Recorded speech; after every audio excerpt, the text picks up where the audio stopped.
অকল তেখেতে আমাৰ বড়ো সমাজটো আমাৰ বড়ো সমাজ যেনেকুৱা অৱস্থাত আছিল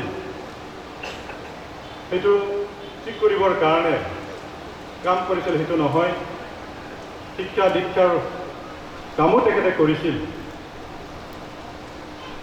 আনকি তেখেতে এনেকুৱা সমাজ সচেতক ব্যক্তি এজন আছিল, হয়তো আজি তেখেতৰ নিচিনা ব্যক্তি নহ'লে আমাৰ আনডিভাইডেড গোৱালপাৰা জিলা আজি হয়তো অসমৰ মেপত হয়তো নাথাকিলেহেঁতেন, অসমৰ মেপত নাথাকিলেহেঁতেন। 1929 চনত তেওঁৰ নেতৃত্বত শ্বিলঙত গৈ চাইমন কমিশ্যনক তেওঁলোকে মেমৰেণ্ডাম দিছিল। কিছুমান স্বাস্থ্য ব্যক্তিসকলে সেই সময়ত গোৱালপাৰা জিলাটো বেংগলৰ লগত নিবৰ কাৰণে চেষ্টা কৰিছিল আৰু সেই সময়ত তেখেতৰ নেতৃত্বতেই যে আমি আমাৰ যিটো ভাষা সংস্কৃতি, যিটো আমাৰ জীৱন নিৰ্বাহ অসমীয়া জনগোষ্ঠীৰ লগত আমাৰ বেছি মিল আছে, বেংগলৰ লগত নহয়, আৰু সেইকাৰণে আমি অসমতে থাকিম আৰু প্ৰয়োজন হ'লে আমি অসমীয়া ভাষা শিকিম। এই কথাষাৰ কৈ তেখেতে চাইমন কমিশ্যনক তেখেতে মেমৰেণ্ডাম দিছিল। গতিকে তেওঁ এজন আমাৰ অসমীয়া ভাল পোৱা ব্যক্তি, অকল ধৰ্ম প্ৰচাৰেই নহয়, তেখেতে এজন ব্যক্তি ধৰ্মৰ লগতে সমাজক ভাল পোৱা, জাতিক ভাল পোৱা এনেকুৱা এজন ব্যক্তি আছিল। গতিকে আজি এনেকুৱা সুন্দৰ মুহূৰ্তত তেখেতক শ্ৰদ্ধাৰে সোঁৱৰিছোঁ।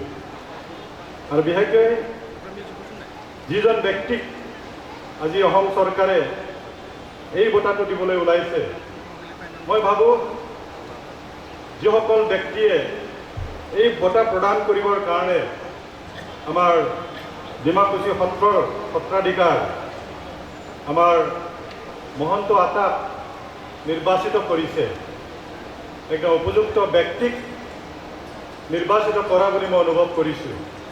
কাৰণ 1953 চনত তেখেতে ডিমাকুছীলৈ আহিছিলে, সত্ৰ স্থাপন কৰিছিলে, আৰু সেইটোৱে নহয়, সেই সময়ত আমাৰ এই অঞ্চলত বসবাস কৰা যিসকল জনজাতি লোক আছে, একদম পিছপৰা লোক আছিল,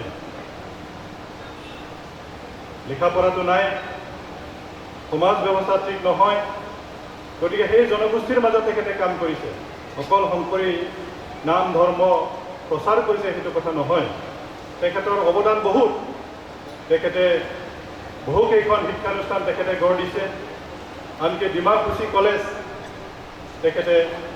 তেখেতৰ নেতৃত্বতেই সেই কলেজটো স্থাপন হৈছিল। সেই সময়ত মই তেখেতৰ লগত অলপ বাৰ্তালাপ কৰিছিলোঁ, মাজতে তেখেতৰ সত্ৰত মই গৈছিলোঁ, আৰু তেখেতে কোৱা মতে তেখেতে আমাৰ ট্ৰাইবেল মানুহবিলাক মদ খাই লুতুৰিপুতি হৈ থাকে, সেই মদ নাখাবৰ কাৰণে তেখেতে প্ৰচাৰ কৰিছিলে, আৰু তেতিয়া হেনো এদিন মদ তেখেতৰ ওপৰত ঢালি দিছিল, মানে মদ খাব বাধা দিয়াৰ কাৰণে। গতিকে এনেকুৱা সমস্যাৰো তেখেতে সন্মুখীন হৈছিল। গতিকে এনেকুৱা এজন ব্যক্তিক এই বঁটাটো প্ৰদান কৰিছে, মই ভাবোঁ একদম উপযুক্ত ব্যক্তিক আমাৰ চৰকাৰে বাছনি কৰিছে, আৰু গৌৰৱ অনুভৱ কৰিছোঁ এনেকুৱা এটা অনুষ্ঠান আজি उदालगुरित কৰিবৰ কাৰণে আমি সক্ষম হৈছোঁ।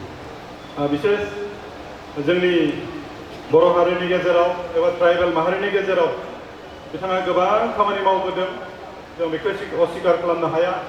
अकल धर्म प्रचार खालामनायानो नङा, धर्म प्रचार खालामनायजों लोगोसे जोंनि समाजखौ फोसाबनो थाखाय जोंनि गेजेराव शिक्षा दीक्षा बिथिङाव बिथाङा मोनसे सोलायनायखौ लाबोदों। माखासे स्कुल आनखि डिमाकुसि कलेज बिथाङा गायसनबोदों। गतिके बिथाङा जोंनि माहारिखौबो मोजां मोनो। बे माहारिखौ जुदि मोजां मोनाब्ला हयथ' बेफोरबायदि शिक्षानुष्ठानखौ गायसननाय नङामोन, शिक्षा दीक्षानि खोथाखौनो सिन्था खालामनाय नङामोन। गोबां बेबायदिनो सुबुं माहारिफोर दङ जाय ओरैबायदि खामानिखौ मावनो हाया। गतिके जोंनि थाखाय गोजोनथावना बाथ्रा जोबोद गोरबोयै जों बुंनो हायो बिथाङा जोंनि थाखायबो खामानि मावदों धोरोम प्रसार खालामनायाथ' आलादा खोथा बिनि गेजेरजोंबो जोंनि समाज जौगानायाव निस्सय बिथांनि गोबां माने माबा थागोन आरो अरिहना थागोन गतिके आसाम सरकारखौ धन्यबाद होदों आरो बिसेसकरि दिनै जोंनि बिसेसकरि जोंहा ब्रह्म धर्मनि जाय दैदेनगिरि बिथांमोन दोङो बिथांमोनखौ जों खावलायदोंमोन जे दिनै जोंनि बर'फोरनि थाखाय अकल बे आसाम सरकारा बेखौ बे बान्थाखौ होदों बे खोथा नङा आरो कालिचरण गुरुदेव बिथाङा अकल ब्रह्म धर्म फोसावदों बे खोथा नङा बे दिनै जोंनि जातिनि थाखाय गोबां खामानि मावबोदों बाथ्रा बुंबोदों आरो बेखायनो बे जिथु बान्था होनाय बे जोंनि थाखाय बर' माहारिनि थाखाय जोबोद गोजोनथावना बाथ्रा बेखायनो जों आसाम सरकारखौ धन्यबाद होदों बिसेसकरि जोंनि मानिजाथाव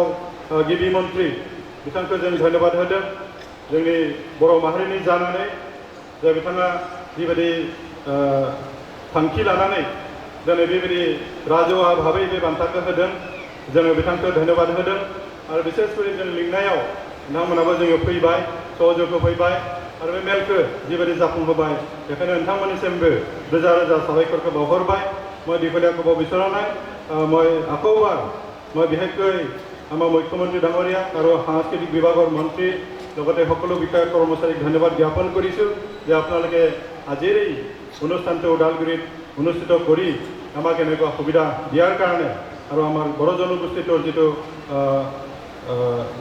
যে আমাৰ ব্ৰহ্ম ধৰ্ম সমাজৰ যি দাবী কালিচৰণ ব্ৰহ্ম এৱাৰ্ড দিয়াৰ এই দাবীটো মানি আজি আপোনালোকে যে ওদালগুৰিত এনেকুৱা অনুষ্ঠান অনুষ্ঠিত কৰিছে তাৰ কাৰণে আপোনালোকক ধন্যবাদ জ্ঞাপন কৰিছোঁ আৰু বিশেষকৈ আমাৰ ওদালগুৰিত এই অনুষ্ঠানটো পতাৰ কাৰণে আকৌবাৰ ধন্যবাদ জনাই মোৰ চমু বক্তব্য সামৰণি মাৰিছোঁ ধন্যবাদ জয় হিন্দ।